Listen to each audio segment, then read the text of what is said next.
챕터 3. 무엇이든 쉽게, 재밌게, 단순하게. 1898년 심리학자 에드워드 손 다이크는 습관이 형성되는 방식과 인간의 행동 규칙들을 근본적으로 이해하기 위한 실험을 했다. 그는 퍼즐 상자 안에 고양이들을 한 마리씩 집어넣었다.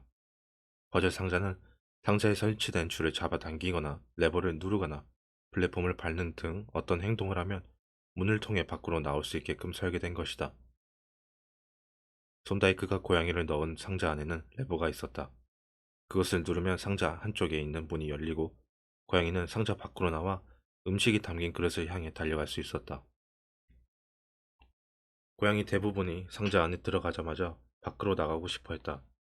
고양이들은 코너에 코를 박고 킁킁대고 틈 사이로 발을 찔러 넣고 틈이 있는 물체들 사이에 발톱을 박곤 했다. 몇 분 후 고양이들은 드디어 레버를 눌렀고 문이 열리자 상자 밖으로 나왔다. 손다이크는 여러 번 실험을 거듭해 고양이들 각각의 행동을 추적했다. 처음에 고양이들은 상자 주위를 무작위로 움직였다. 하지만 곧 레버를 누르고 문이 열리자 학습 과정이 일어나기 시작했다. 시간이 지날수록 고양이들은 레버를 누르는 행동이 상자를 탈출해서 음식을 먹을 수 있는 보상 행위와 연관이 있다는 것을 학습했다. 실험이 20에서 30회 이어지자 이 행위는 자동적, 습관적으로 일어나 고양이들은 몇 초 만에 상자로 빠져나올 수 있었다. 손다이크는 이렇게 기록했다. 12번 고양이의 행동 반응 시간은 다음과 같다. 160초, 30초, 90, 60, 15, 28, 20, 점점. 처음 3번의 실험에서 이 12번 고양이는 탈출하는데 평균 1.5분이 걸렸다. 마지막 3번의 실험에서는 평균 6.3초였다. 고양이들은 반복을 통해 실수를 줄이고 더 빨리, 더 자동적으로 답을 찾았다. 같은 실수를 반복하기보다는 문제를 직접 돌파하기 시작했다. 손다이크는 이런 학습 과정에 대해 다음과 같이 묘사했다. 만족스러운 결과를 내는 행동은 반복되는 경향이 있고, 불쾌한 경험을 하게 하는 행동은 덜 반복되는 경향이 있다. 그의 연구는 우리의 일상에서 습관이 어떻게 형성되는지에 관한 중요한 단초를 제시한다. 또한 다음과 같은 근원적인 질문들에 대한 답을 제공한다. 습관이란 무엇인가? 그리고 우리의 뇌는 왜 그토록 새로운 습관을 힘들어하는가?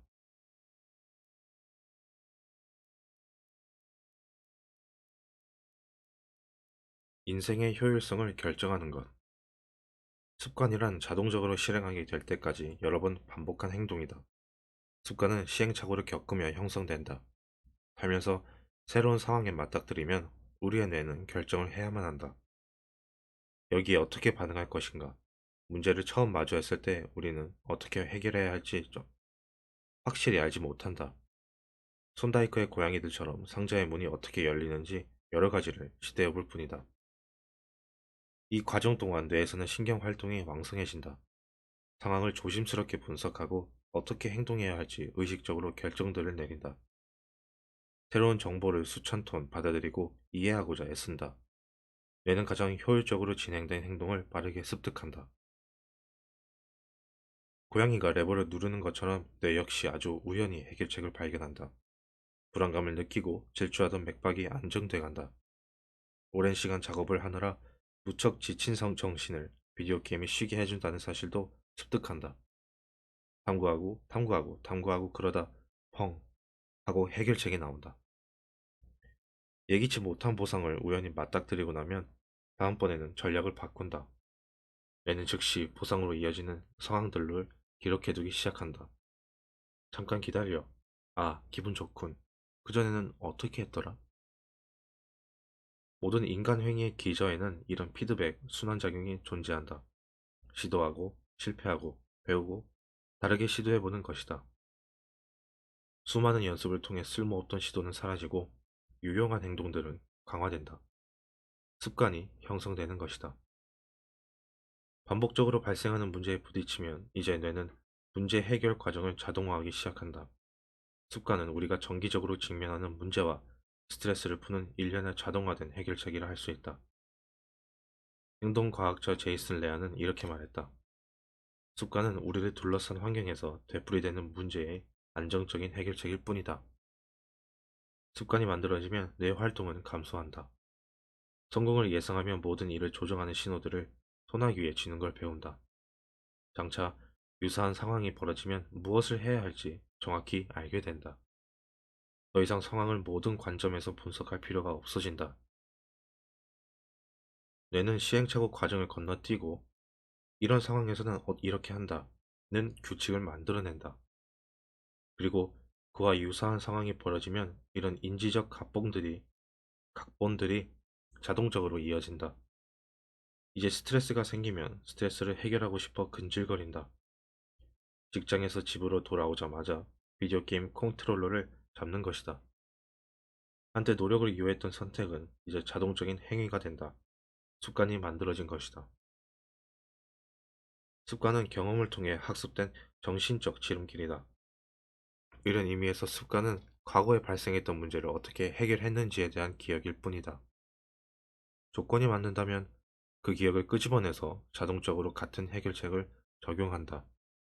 내가 과거를 기억하는 중요한 이유는 장차 무슨 일이 일어날지 더 잘 예측할 수 있기 때문이다. 습관은 엄청나게 유용하다. 뭔가를 의식하는 과정은 뇌의 병목 현상을 일으키기 때문이다. 의식은 한 번에 한 가지 문제에만 집중할 수 있다. 뇌는 늘 가장 본질적인 작업에 의식적으로 주의를 기울인다. 하지만 의식은 자기가 할 일을 무의식에 떠넘겨 자동으로 처리되도록 하는 걸 좋아한다. 이 때문에 습관 형성은 신중하게 일어난다. 습관은 인지 부하를 줄이고 정신의 수용량을 늘려 우리가 다른 일에도 신경 쓸 수 있도록 해준다. 습관의 효율성에도 불구하고 몇몇 사람들은 여전히 습관이 주는 이익을 의심한다. 습관은 인생을 따분하게 만들지 않아? 즐겁지 않은 라이프 스타일로 날 밀어넣고 싶지 않아. 일상적으로 처리하는 일이 많아지면 인생에서 가슴이 뛰고 즉흥적인 일들이 사라지지 않을까? 그렇지 않다. 이런 질문들은 잘못된 이분법을 만들어낸다. 습관을 만들 것인지 자유를 얻을 것인지 선택해야 한다고 생각하게 만든다. 하지만 이 두 가지는 서로 보완하는 특성이 있다. 습관은 자유를 제한하지 않는다. 오히려 만들어준다. 실제로 습관을 다루지 못할수록 자유가 줄어들기도 한다. 예를 들어 좋은 경제적 습관을 들이지 못했다면 늘 다음에 쓸 돈 때문에 시달린다. 좋은 건강 습관을 들이지 못했다면 늘 체력이 부족하다고 느낀다. 좋은 학습 습관을 들이지 못했다면 늘 뒤처지는 것처럼 느낀다. 언제 운동을 할지, 언제 어디서 글을 쓸지, 언제 청구서를 지불할지 등 간단한 일들을 결정하는 데 늘 쫓긴다면 자유롭게 쓸 시간이 줄어든다. 자유롭게 생각하고 창조성을 발휘할 정신적 여유를 만들어낼 수 있는 한은 삶의 기본적인 일들을 더 쉽게 만드는 데 달려있다. 반대로 습관을 조정하고 삶의 기본적인 일들을 더 쉽게 만들었다면 우리의 마음은 새로운 도전들을 포착하고 다음에 벌어질 문제들을 해결하는 데 더 자유로워진다. 이처럼 지금 습관을 만드는 것은 장래에 하고 싶은 일을 더욱 잘할 수 있게 해준다.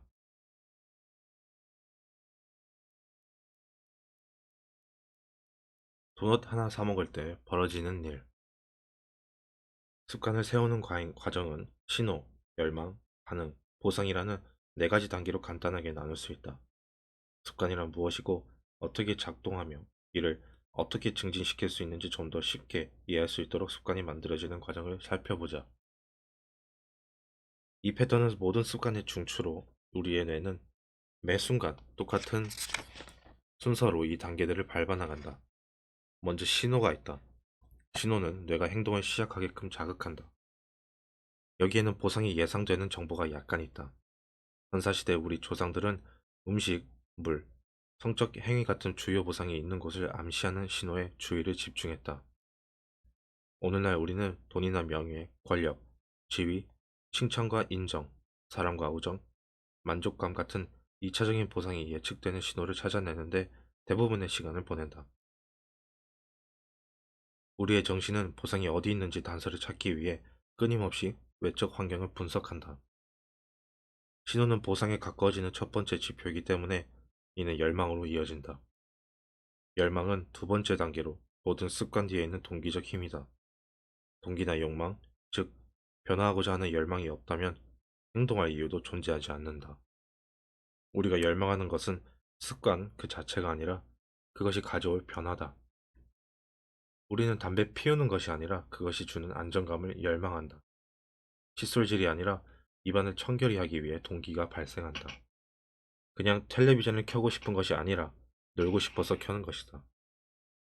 모든 열망은 내적 상태를 변화시키고자 하는 욕구와 연결되어 있다. 이는 무척이나 중요한 부분으로 나중에 더 상세하게 논의할 것이다. 열망은 사람마다 다르다. 이론상 어떤 신호가 열망을 끄집어낼 수 있지만 실제로 누구나 같은 신호에 동기가 생기지는 않는다.